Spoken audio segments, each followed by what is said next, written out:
Hello everyone, আসসালামু আলাইকুম। Welcome back to my channel. সবাই কেমন আছেন? আশা করি সবাই অনেক ভালো আছেন।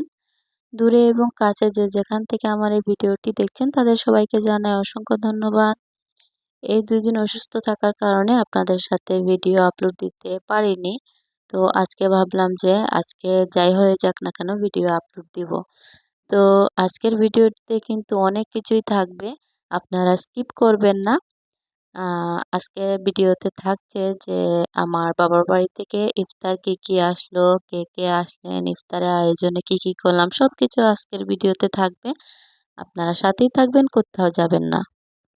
তো ১ম এ যে ক্লিপটা দেখতে পেরেছিলেন ওটা হচ্ছে আ চাল আর ডালের পেস্ট আমি করেছিলাম কিছু। আর এখানে আমার আম্মা আর আমার শাশুড়ি আম্মা এ এ ছোলা ছিলছিলেন অনেকগুলা। তো আজকে ইফতার পার্টিতে কিন্তু অনেক মানুষ আসবেন। মানে আমাদের পরিবারের সবাই ২০-২৫ জনের মতো হবে। তো সবার জন্য যে আয়োজন করব সেটাই আপনাদের সাথে শেয়ার করব। তো প্রতিবার আপনাদের সাথে শেয়ার করি যে আমার বাবার বাড়ি থেকে কি ইফতার আসে না আসে সবকিছুই আপনাদের সাথে শেয়ার করি। তো এবার কিন্তু আমার বাবার বাড়ি থেকে আর ইফতার নিয়ে আসেননি। তো আম্মা ডাক্তার দেখাতে এসেছিলেন, আপনারা হয়তো দেখেছেন। তো ভাইয়া এবার আর আমাদেরকে টাকা দিয়ে দিয়েছেন। আব্বা অনেক অসুস্থ, ইফতার নিয়ে আসার মতো কেউ নাই। তো বলছিলেন যে তোমরা এনে খেয়ে নিও, তোমাদের যা মনে করো ভালো লাগে। তাই এবারকে আর ইফতার নিয়ে আসেননি, টাকা দিয়ে দিয়েছেন। তো ওই টাকার মধ্যে আমরা আজকে ইফতারের আয়োজন করেছি। তো ভাবলাম যেহেতু আ আমরা যেহেতু এবার টাকা দিয়ে দিয়েছেন, সেহেতু আর আমরা ঘরে সবকিছু বানানোর চেষ্টা করব। বাহির থেকে অ্যা কিনে এনেছি সবকিছু আর ঘরে বানাবো। আর যা মিষ্টি মিষ্টি, জিলিপি যেগুলা লাগে ওগুলা কিনে আনবেন। তো দেখতেই থাকুন কি করছি না করছি সবকিছু ভিডিওতেই দেখতে পারবেন। আমি কিন্তু অনেকটাই অসুস্থ হয়ে গিয়েছিলাম ইফতারের সময়। মানে অনেকটা অবস্থা ইফতারের সময় আমার হয়েছিল। মানে গলা শুকিয়ে একদম মনে হচ্ছিল যে রোজা ভেঙে ফেলবো। জান যায় এমন অবস্থা হয়েছিল আরকি।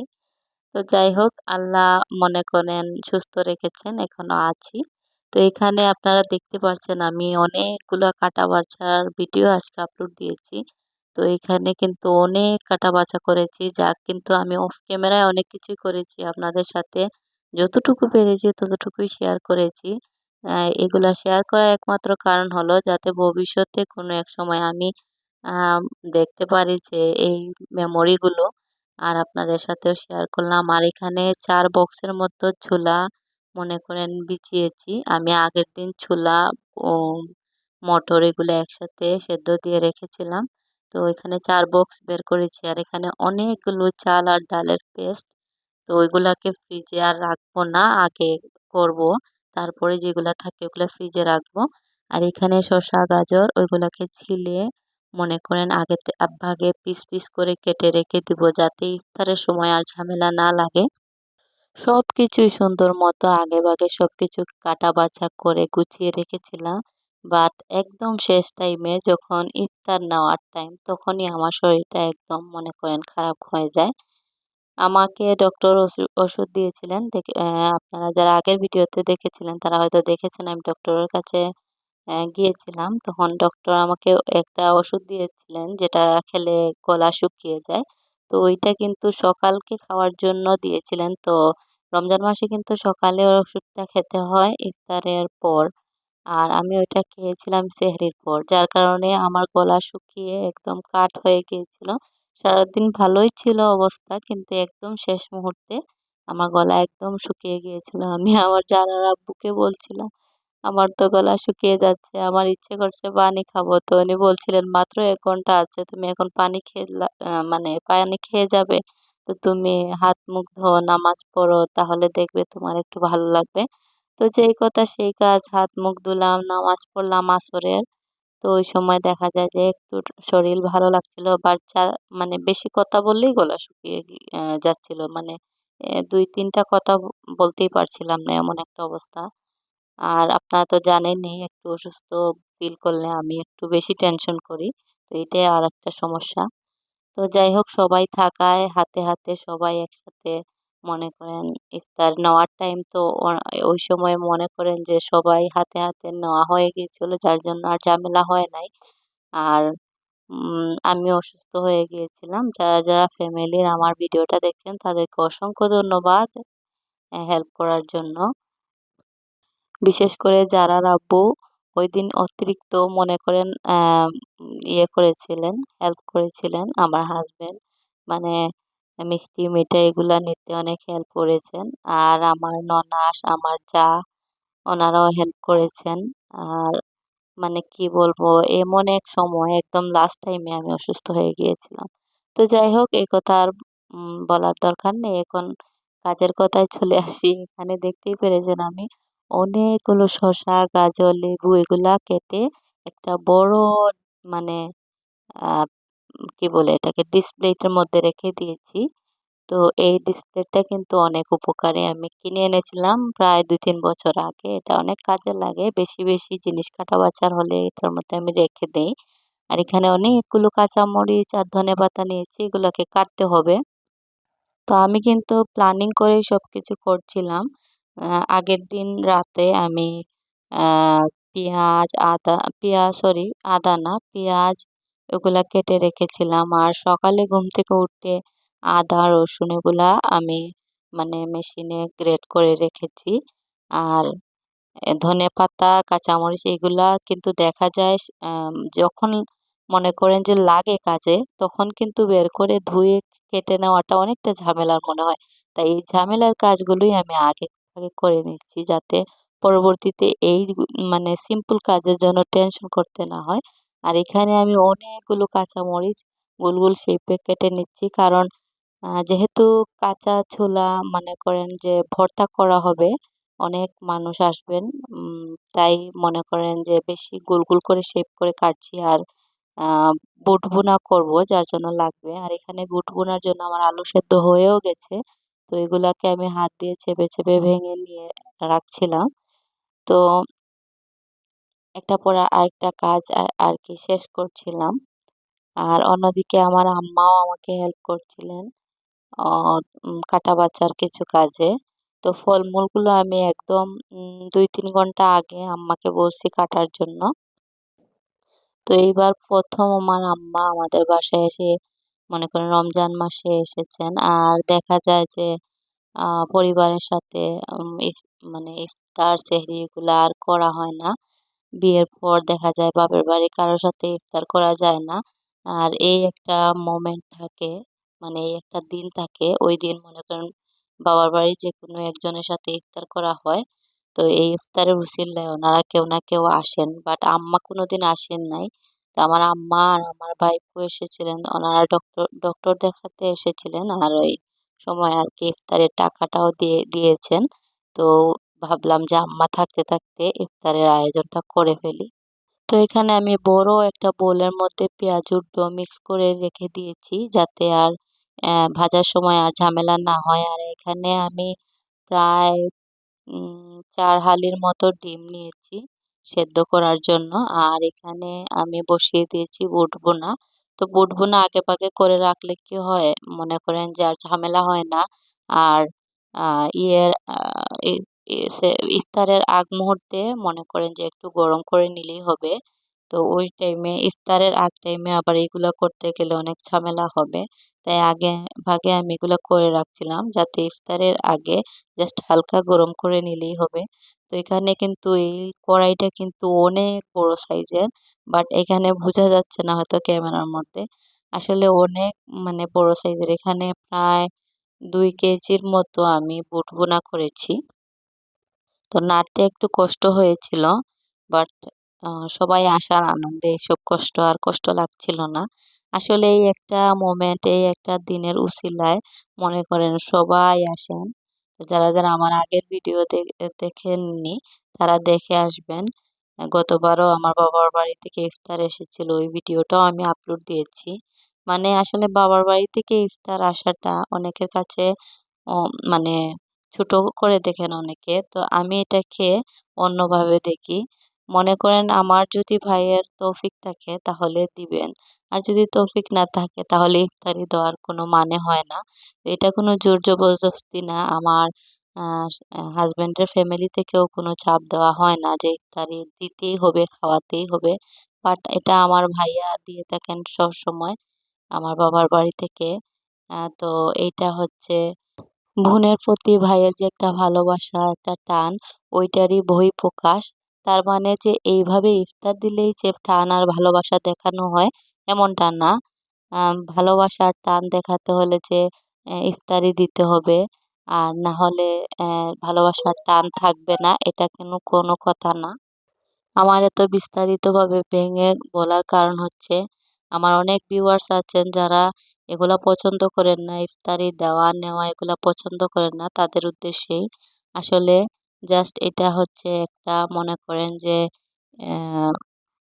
আহ, মায়া টান, যার কারণে এইটা আমার বাবার বাড়ি থেকে দেওয়া হয়। বাট আমাদের সিলেটের বেশিরভাগ মেয়েদেরকেই বাবার বাড়ি থেকে এইভাবে মনে করেন যে ইফতারি দেওয়া হয়। বাট আমি সবাইকে সাজেস্ট করব যে কোনোদিন কোনো মেয়েকে মনে করেন ইফতারির জন্য জোর করবেন না। যারা যারা এরকম করে থাকেন, আমার হাজবেন্ডের বাড়ি থেকে কিন্তু মোটেও এরকম করেন না। বাট অনেককে দেখা যায় যে ইফতারির জন্য বাবার বাড়ি থেকে ইফতারি দেওয়ার জন্য মেয়েদেরকে টর্চার করা হয়, বলা হয় তোমার বাবার বাড়ি থেকে কেন ইফতার এলো না। তো অনেক কথাই বলে ফেলেছি। আর এখানে কিন্তু আমি গরুর মাংস কষাচ্ছিলাম, পোলাও রান্না করব বলে। এখানে কিন্তু আপনারা দেখে বুঝতে পারছেন অনেক বড় একটা হাঁড়িতে আমি কিন্তু মাংস কষাতে বসিয়ে দিয়েছি। তো এখানে আমি আজকে প্রায় 2.5 কেজির মতো পোলাও রান্না করব। আর এখানে কিন্তু 1.5 কেজি মাংস আছে। 2.5 কেজি থেকে একটু কম পোলাওয়ের চাল দিয়েছি। আর মাংস কিন্তু 1.5 কেজি আছে। 1.5 কেজি দেওয়ার কারণ হলো ভালো করে যাতে সব মানে মাংসগুলো যাতে সবার পাতে বেশি বেশি করে পড়ে। তো 1 কেজি মাংস দিলে কিন্তু আবার একটু শর্ট পড়ে যাবে, যার কারণে 1.5 কেজি মাংসই দিলাম। আর এর আগে আপনারা দেখেছেন আমি ডিমের খোসা ছাড়িয়ে রেখে দিয়েছি, ওগুলা কিন্তু ইফতারের আগ টাইমে গরম করার কথা, বাট টাইমিংয়ে হয়নি আর গরমও করতে পারিনি। বাট গরম ছিল মোটামুটি, আর পোলাও তো গরম ছিল, খাবার দাবার সবকিছুই গরম ছিল। তো আমি একদম লাস্ট টাইমে পেঁয়াজু আর বেগুন এগুলো ভাজবো যাতে গরম গরম থাকে।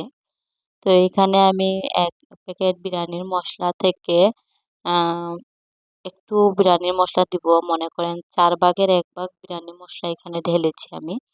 আর আহ, এইটা কিন্তু পুরো প্যাকেট ইউজ করলে কিন্তু খেতে কিন্তু ভালো লাগবে না, যার কারণে আমি 4 ভাগের 1 ভাগ কিন্তু এই পোলাওয়ের মধ্যে মিক্স করেছি। আমি আপনাদের সাথে এখানে পুরো রেসিপিটা শেয়ার করতে পারতাম, কিন্তু আমার ভিডিওটা একদম লং হয়ে যাবে, তাই করিনি। তো এখানে ভিনেগার আর লবণ দিয়ে অনেকক্ষণ আমরা এই যে ফলমূলগুলো ভিজিয়ে রেখেছিলাম। তো এখন আমার আম্মা এগুলাকে কেটে নিচ্ছিলেন। তা লবণ পানির মধ্যে যদি মনে করেন আপেল তারপরে পেয়ারা এগুলা থেকে কিন্তু কালো বের হয়, কষ যেটা ওইটা বের হয়, তো কালো হয়ে যায়। তো ওইটা যদি লবণ পানির মধ্যে কিছুক্ষণ ভিজিয়ে রাখা হয় তাহলে কিন্তু আর কালো হয় না, যার কারণে আমি আগ টাইমে এগুলা কেটে রাখতে পারি।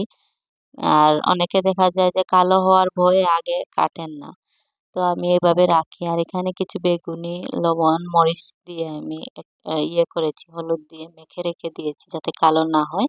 আর এখানে বেসনের ব্যাটারটাও আমি তৈরি করে নিব। আর এটা হচ্ছে আমার আজকের আউটফিট, এটা আমি পরবো। বাট ঠিকই পরেছিলাম, পরবর্তীতে এমন গরম লেগেছিল পরে খুলে ফেলেছি ইফতারের আগে।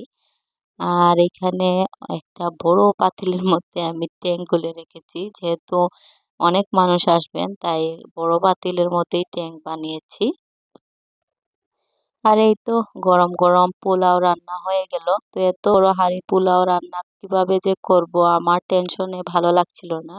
তো যদি নরম হয়ে যায় বা লবণ মশলা যদি ঠিক মতো না লাগে এই সব টেনশন করছিলাম। তো 2 পাতিলে আমি ভাগ করে নিয়েছিলাম, পরে আবার 1 পাতিলে করেছি।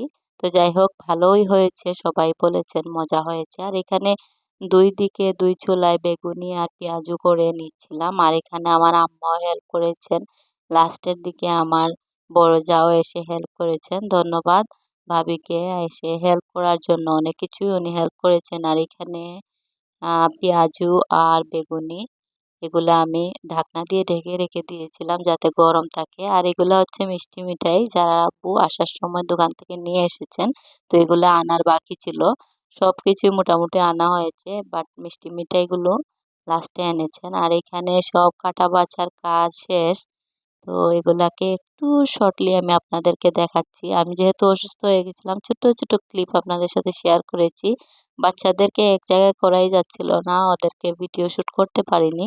তো জাস্ট আমার বড় বাসুরের ছেলের একটু ভিডিও ক্লিপ করেছি। আর এখানে আমার ননাস খেজুর দুইয়ে এনেছেন, আমার হাজবেন্ড আবার এগুলা মনে করেন মিষ্টি মিঠাই এগুলা সবকিছু নিচ্ছিলেন একটা একটা করে।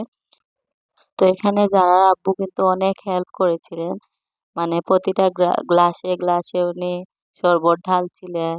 মানে আমার অসুস্থতা দেখে উনি মানে বলছিলেন যে তুমি যাও ফ্যানের নিচে গিয়ে বসো, আমি সবকিছু করছি। মানে সব গ্লাসের মধ্যে শরবত নেওয়া, মিষ্টি নেওয়া, জিলিপি নেওয়া, নিমকি নেওয়া থেকে শুরু করে সবকিছু মানে বেশিরভাগই উনি হেল্প করেছেন। আর সাথে তো আমার ননাস যা ছিলেন, আমার মেজো যা অসুস্থ ছিলেন তারপরেও টুকটাক করেছেন। তো অনেক অনেক ধন্যবাদ তোমাদেরকে তো হেল্প করার জন্য। আর পরিবারের মানুষরা যদি মানে এভাবে মনে করে হেল্প করে তখন মানে অসুস্থতার সময় তখন দেখা যায় যে আর অসুস্থ নিজেকে লাগেই না। আর আমি ওই অসুস্থতা নিয়ে আমি এখানে কিছু যতটুকু আপনাদের সাথে পারছি ভিডিও ক্লিপ শেয়ার করেছি।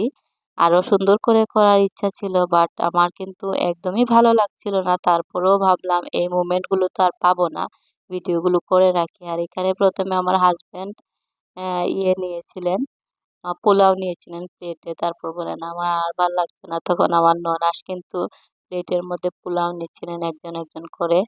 অনেক প্লেটে নিয়েছেন, প্রায় 20টা প্লেটের মতো নিয়েছিলেন মেবি, 20টা না 22টা প্লেটের মধ্যে। তো পোলাও নেওয়াও কিন্তু আরেক কাজ।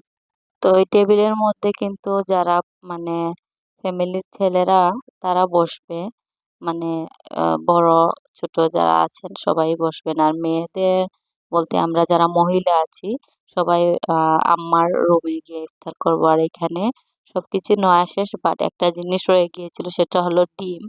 ডিম দেওয়ার কথা ভুলে গিয়েছিলাম, পরে আবার এনে আমি ডিম দিয়ে দিয়েছি সবার প্লেটে প্লেটে। সরি আমি দেইনি, মেবি আমার বড় যা দিয়ে দিয়েছেন একটা একটা করে।